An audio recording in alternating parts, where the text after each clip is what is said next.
Come on over here, babies, and let Grandma tell you something. I hear some people say, what did civil rights ever do for black folks? Every time I hear somebody say that, I just shake my head. See, some folks don't know history, and if you don't know history, you'll think you've always had the rights you have today. Let me ask y'all something. Did you know there were places in America where the government actually printed the N-word on official maps? That's right. Not somebody being ugly on a street corner. I'm talking about maps made by the government. There was a neighborhood in New Orleans that people called Niggertown. Imagine trying to raise your family in a place with a name like that. But in the early 1970s, black folks and community leaders stood up and said, no more. Today, that neighborhood is called Black Pearl. And down in Florida, there was Niggertown Marsh and Niggertown Knoll.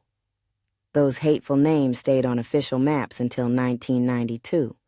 It took black leaders speaking up and people working together before the county finally removed those names.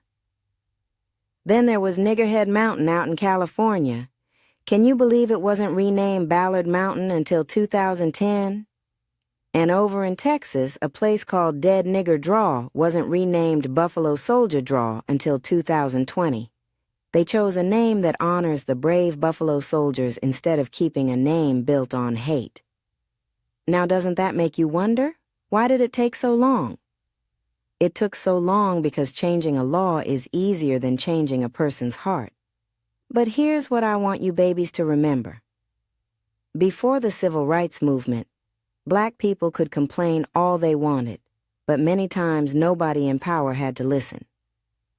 Then came people who marched, people who sat at lunch counters, people who registered folks to vote, people who faced jail, beatings, fire hoses, police dogs, and even death so America would have to live up to its own promises. Because of their sacrifices, we gained stronger civil rights protections.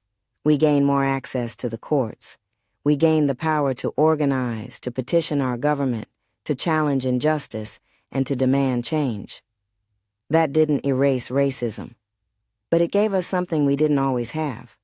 It gave us a weapon, not a weapon made of steel. A weapon called the law. A weapon called our vote. A weapon called our voice. So when black citizens saw hateful names printed on government maps, they finally had a better chance to fight back. They could go before county commissions. They could organize their neighbors. They could file petitions. They could demand respect. Now, every battle wasn't won overnight. Some of those names stayed on maps for nearly 100 years. But little by little, they began to disappear. So the next time somebody asks, what did civil rights ever do for black folks? You tell them this. It helped tear down signs that said white only. It protected our right to vote. It opened doors to schools, jobs, and public places. And yes, it even helped remove hateful names from America's maps. Children, freedom isn't just about one big victory. It's about thousands of little victories that add up over time. And every one of those victories came because somebody, somewhere, decided they weren't going to stop fighting for what was right. And that's why your grandma will always use her right to vote. So don't ever let anyone tell you civil rights didn't matter. If you're standing a little taller today, if you're being treated with a little more dignity today, if ugly names no longer appear where they once did, remember, somebody fought for that.